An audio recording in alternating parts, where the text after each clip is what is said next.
Hello बच्चों, let's read the radicals. तो हमें बताना है कि ये जो कंपाउंड्स हमें दिया हुआ है इनमें से सबसे स्टेबल रेडिकल कौन सा है।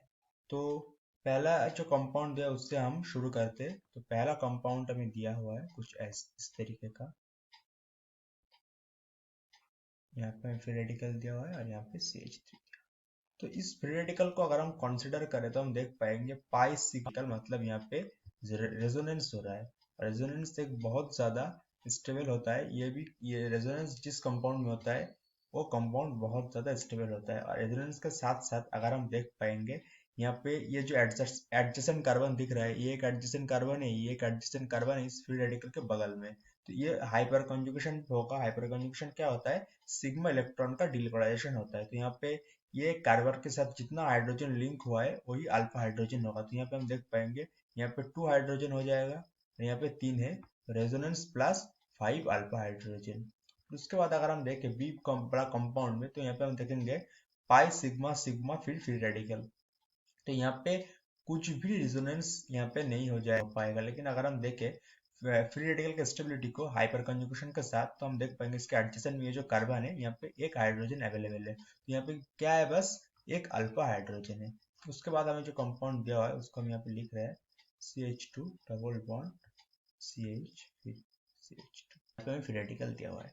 यहाँ पे एक बात तो यहाँ से साफ साफ पता चल रहा है कि इसका पाई सिग्मा फिर फ्री रेडिकल यहाँ पे रेजोनेंस तो हो रहा है। रेजोनेंस कोई भी कंपाउंड को स्टेबल बनाता है।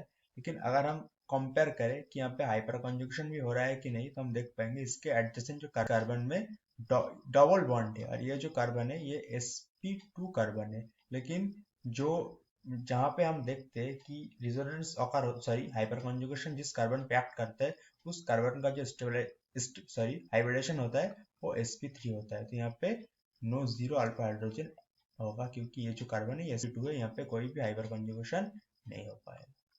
सर इसको हम ठीक से बना लेते हैं। फिर उसके बाद हमें नेक्स्ट कंपाउंड दिया हुआ है।